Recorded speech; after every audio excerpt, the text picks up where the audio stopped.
한 주간 고단한 삶을 살아오신 여러분에게 하나님의 큰 은총이 있기를 간절히 축복합니다.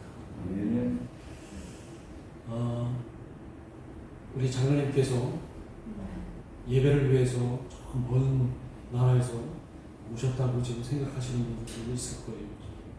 얼마나 은혜가 큰지 모르겠습니다. 자세한 내용은 이따 예배 후에 우리 장로님한테 직접 들으시기 바랍니다. 오늘 말씀은 진리 안에 있는 성찰이라고 하는 제목인데요.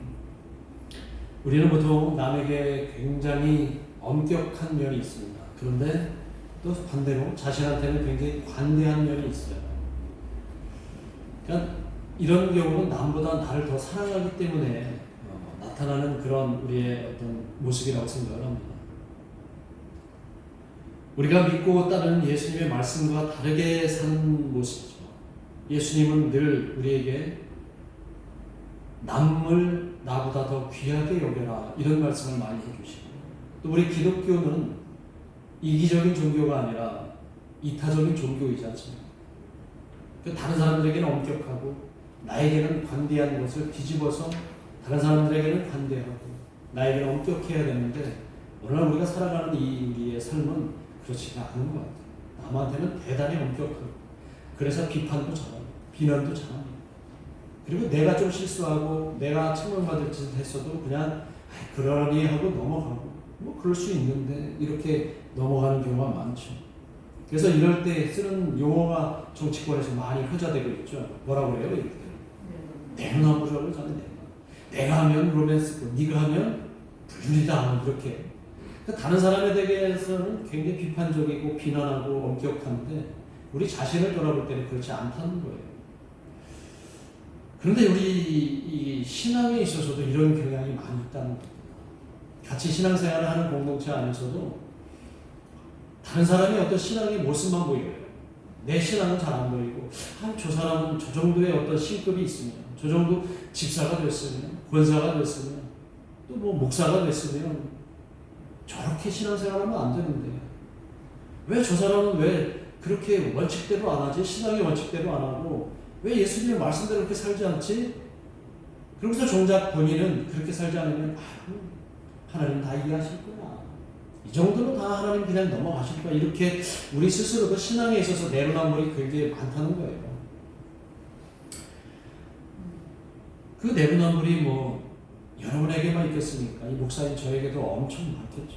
특히 언제 그러냐면 운전할 때 많이 그런 것 같아요.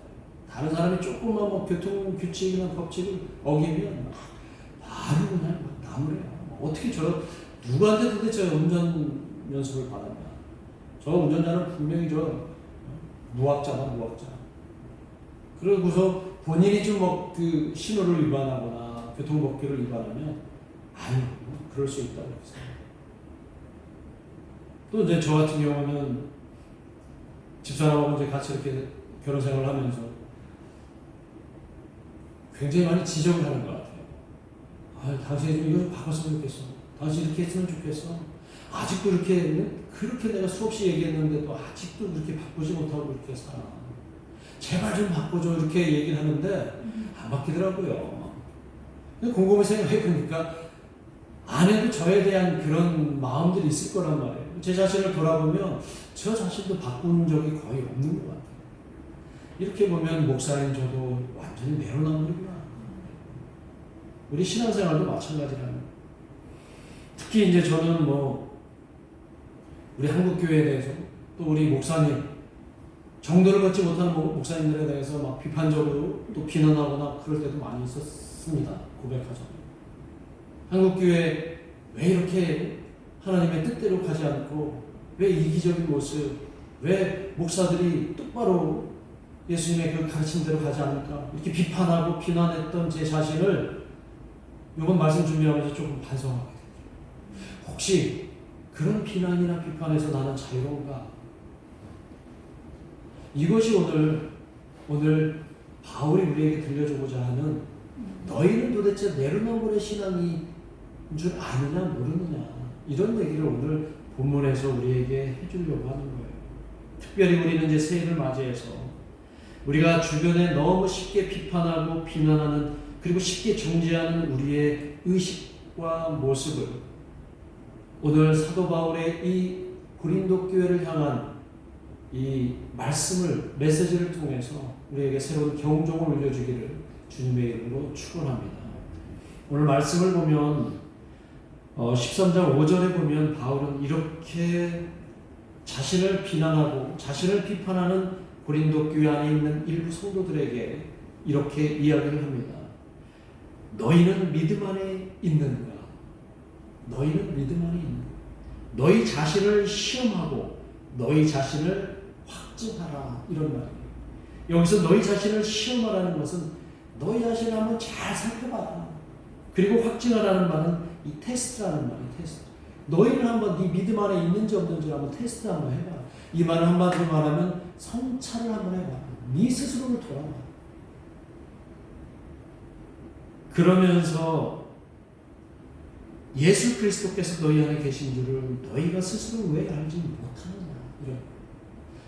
너희 안에 예수가 있는데도 불구하고 너희들은 여전히 내로남불 신앙을 갖고 있구나. 남 비난하고 비판하는 일에 앞장서고 있구나. 그러기 전에 먼저 너희 자신을 한번 성찰해라. 네 자신을 한번 알아. 유명한 너 자신을 알아. 누가 얘기했습니까? 소크라테스가 얘기했죠. 그보다 더 의미 있는 말이 바울의 말이에요. 누군가를 비판하고 정죄하기 전에 먼저 나 자신을 한번 성찰해봐라. 예수 믿는다고 하면서 그리스도인의 모습을 너희는 온전히 갖고 있느냐? 너는 목사라고 하면서 이렇게 서 있는데 정말 목사로서의 인격과 신앙과 그리고 그리스도의 가르침 마음을 잘 품고 있느냐? 너 자신을 먼저 도와보고 있느냐? 이런 물음을 이 바울이 자신을 비난하고 비판하는 사람들에게 던져주고 있습니다. 예수님은 마태복음서에서 이렇게 말씀하셨습니다. 비판을 받지 아니하려거든 비판하지 마라. 너희가 비판하는 그 비판으로 너희가 비판을 받을 것이고 너희가 헤아리는 그 헤아림으로 너희가 헤아림을 받을 것이다. 어찌하여 형제의 눈 속에 있는 티는 보고 내 눈 속에 있는 들보는 깨닫지 못하느냐. 보라, 내 눈 속에 들보가 있는데 어찌하여 형제에게 말하기를 나로 내 눈 속에 있는 티를 빼게 하라 하겠느냐. 외식하는 자야, 위선자야, 먼저 내 눈 속에서 들보를 빼라.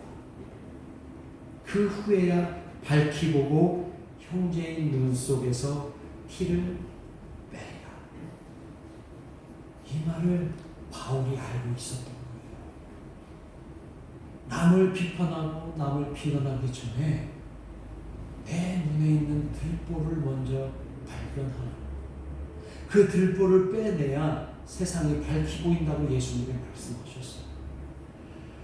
나를 제대로 성찰하지 않는 사람은 남을 비난하고 비판하는 일에 일삼는 사람입니다. 한번 돌아보세요. 나는 다른 사람에게 칭찬하는 말을 주로 잘하는지 아니면 다른 사람들의 흠을 찾기를 좋아하는지. 남을 비판하려면 먼저 충분히 나를 성찰하고 그에 대해서 건강한 비판이 따라야 될 것이라는 얘기죠. 올 한 해 저와 여러분은 남을 비판하기 전에, 남을 헐뜯기 전에 먼저 나를 돌아보는 모습으로 시작하시기를 주님의 이름으로 축복합니다. 고린도 교회 내부에는 아까 말씀드렸듯이 바울을 비난하고 바울을 부정하는 세력들이 있었어요. 그래서 바울의 사도성도 부인합니다. 저자가 무슨 예수님의 사도냐? 아니다. 저 사람은 예수님을 핍박하고 그리스도인들을 핍박했던 우리의 원흉이었던 자다.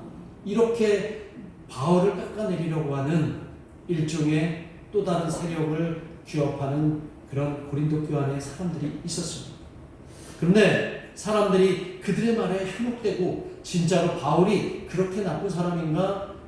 사도가 아니었나? 이렇게 비판하기 시작을 합니다. 그리고 많은 사람들이 그 대열에 참여를 해요. 오늘 바울이 비판하기 좋아하는 사람들에게 이렇게 묻습니다. 5절에서 아까 말씀드렸듯이 너희는 믿음 안에 있느냐? 이 말은 뭐냐면 너희들이 본질에서 벗어나지는 않았느냐? 예수님을 믿는 그 믿음의 본질에서 벗어나지는 않았느냐? 이런 얘기를 하는 거예요. 혹시 신앙의 본질에서 벗어나서 너희들은 지금 비본질적인 것에 천착해서 정말 중요한 것을 놓치면서 살아가고 있지는 않느냐? 이런 얘기합니다. 이 바울의 심정은 이 고린도 교회는 그렇게 너희들이 비판하는 그런 장으로 만들 것이 아니라 이 교회는 주님의 피값으로 세운 거룩한 공동체임을 알게 하고 그 교회를 무너뜨리게 하는 짓이 바로 너희들의 짓이다. 이렇게 얘기하는 겁니다. 오늘날 우리가 살아가고 있는 이 현실 세계에서도 바로 본질은 감추고 비본질적인 것 때문에 서로 경쟁하고 서로 다투고 서로 헐뜯고 비난하고 죽이려고 하는 일들이 얼마나 많으냐는 거예요. 예수님의 뜻과 다른 내 생각대로 하려다 보니까 때론 남을 비난해야 하고 또 비판하는 일이 너무나 많이 생긴다는 겁니다. 그 전에 내가 정말 어떤 사람인지 먼저 나를 돌아볼 수 있기를 주님의 이름으로 부탁드립니다. 그래야 예수님의 말처럼 세상을 바라보는 우리의 눈이 달라질 것입니다. 바울은 이렇게 고린도 교회가 그 본질에서 점점 멀어져 가고 있는 것을 너무나 안타까워하면서 이렇게 기도를 합니다. 7절에서 이렇게 기도를 해요. 우리가 하나님께서 너희로 악을 조금도 행하지 않게 하시기를 구한다. 이는 우리가 옳은 자임을 나타내고자 함이 아니라 오직 우리는 버림받은 자 같을지라도 너희는 선을 행하게 하고자 합니다. 바울은 무언가 비난과 욕을 들어도 상관없다는 거예요. 너희들이 나를 정말 저 인생 밑바닥으로 깔아뭉개도 상관없다는 거예요. 내가 이렇게 너희들에게 얘기하는 것은 분노해서 하는 게 아니라 화가 나서 그런 게 아니라 너희들이 지금 하고 있는 그 비본질적인 일에서 벗어나게 해주려고 하는 것입니다. 바울은 그들이 자신을 비난하고 비판하는 일에 제발 부안해동하지 말라고 얘기를 합니다. 어리석은 짓을 하지 말라고. 이제 좀 더 고상한 신앙생활을 하라고. 너희들은 이제 고차원적인 신앙생활을 하라고 그렇게 말하는 거예요. 예수 믿는 사람은 저렇게 저렴하게 남을 비난하거나 비판하면서 살아갈 수는 없지 않느냐고 얘기를 하는 거예요. 어리석음과 무능함에서 이제 벗어나서 나 자신을 온전히 주님께 맡기는 삶을 살아가라고 오늘 바울이 고린도 교인들에게 얘기를 합니다. 그럴 때 비로소 우리 마음은 남을 미워하는 마음, 남을 비판하는 마음 대신에 이웃을 사랑하는 마음으로 채워질 수 있다라고 바울은 생각하는 거예요. 그래야 서로 손들 수가 있는 겁니다. 특히 교회 공동체 안에서는 서로 품어주고 안아주는 그 관용함이 넘쳐야 되는 줄 믿습니다. 자, 이렇게 되려면 어떻게 해야 된다고요? 믿음 안에서 나 자신을 끊임없이 성찰하고 그리고 진리를 붙잡고 그 진리 위에서 우뚝 서야 된다라고 바울이 이야기를 합니다. 바울은 오늘 13장 8절과 9절에서 중요한 말을 해요. 같이 한번 읽어보겠습니다. 8절과 9절 말씀 시작. 우리는 진리를 거슬러 아무것도 할 수 없고 오직 진리를 위할 뿐이니 우리가 약한 때에 너희가 강한 것을 기뻐하고 또 이것을 위하여 구하니 곧 너희가 온전하게 되는 것이라. 진리를 붙잡아. 진리에 대해서. 자, 그 진리가 누굴까요? 무엇일까요? 진리가 바로 예수 그리스도이죠. 요한복음 8장 32절에 뭐라고 말씀하세요? 너희가 진리를 알지니 그 진리가 너희를 어떻게 한다? 자유롭게 하리라. 이렇게 말씀하고 계세요. 진리가 되시는 예수님을 우리가 붙잡을 때, 그 진리 위에 바로 설 때 우리는 그 진리가 우리를 참 자유하게 한다는 거예요. 남 신경 쓰지 않아도 남이 어떻든 흠이 보이든 악한 짓을 하든 그들을 위해서 내가 품을 수 있는 마음, 이런 마음이 진리 위에서 우리에게 생성될 수 있다는 거예요. 그 진리가 우리를 자유하게 만들어주며 어설프게 내로남불에 갇혀 살지 않고 우리 모두를 품을 수 있도록 자유하게 만들어준다는 것. 여러분, 이 세상이 여러분 중심으로 움직인다고 생각하시지 않잖아요. 그렇죠? 여러분이 기분 좋으면 세상도 기분 좋고, 여러분이 기분 나쁘면 세상도 기분 나쁘고, 여러분이 가면 세상도 따라오리라고 그렇게 생각하지 않고 살아가시잖아요. 이 세상은 내 중심으로 돌아가지 않아요. 그런데 내 중심으로 돌아가는 것처럼 우리가 뜻대로 살아가겠다. 이제 내 마음을 비워야 합니다. 그 마음을 비워야 내 마음에서 진리가 작동을 합니다. 마태복음 5장에 보면 예수님께서 산상수훈 첫 번째 복으로 뭐라고 말씀하세요? 심령이 가난한 자는 복이 있나니 천국이 저희 것이다. 심령이 가난하다는 것은 마음이 가난하다는 거예요. 마음이 가난하다는 것은 이 마음에 예수님만 자리할 수 있도록 다 비워놓은 상태를 말합니다. 그런 상태가 돼야 이제 내가 세상을 다르게 보고 내 안에 하나님의 나라가 온전히 자리하게 된다는 거예요. 여러분의 마음속에 하나님의 나라가 온전히 임하기를 주님의 이름으로 축원합니다. 그러기 위해서 어떻게 해야 된다고요? 마음을 비워야 돼요. 우리 마음을 비워야 합니다. 우리 마음을 비운다는 것, 마음이 가난해진다는 것이고, 그 마음이 가난해질 때 하나님의 나라가 우리의 소유가 되고, 그 하나님의 나라를 누리는 우리가 다른 사람들을 사랑하고 포용할 수 있고 관용할 수 있게 되는 것입니다. 여전히 다른 사람의 허물이 자주 보이십니까? 다른 사람의 잘못된 것만 보이십니까? 다른 사람이 못난 것만 보이십니까? 그러면 마음을 비우시고 나를 돌아보시기 바랍니다. 나는 어떤 존재인가? 나는 정말 하나님 앞에서 전혀 부끄럽지 않은 존재인가? 매일매일 나는 떳떳한가? 그렇지 않고 제가 저녁마다 너무 부끄러워하는 걸 제 모습을 비춰보면 여러분도 아마 그런 마음으로 여러분을 성찰하며 살아가고 있지 않겠습니까? 그 성찰의 시작이 여러분 마음을 비우는데 첫 걸음이라는 것을 깨달으시고, 오늘 바울의 말씀처럼 바울이 마지막으로 10절에서 이렇게 간절히 호소합니다. 같이 한번 읽어봅니다. 시작. 그러므로 내가 떠나 있을 때에 이렇게 쓰는 것은 대면할 때 주께서 너희를 넘어뜨리려 하지 않고 세우려 하여 내게 주신 그 권한을 따라 엄하지 않게 하려 함이라. 바울은 자신을 욕하고 자신을 비난하고 자신을 깎아내리는 모든 사람들을 그들과 똑같이 대응하지 않고 그들을 수용하는 이 모습이 10절에 나옵니다. 반대로 그들을 사랑으로 수용합니다. 품어줍니다. 이것이 진리 안에서 살아가는 성도의 모습이고 여러분의 모습이고 목사의 모습이라는 것이죠.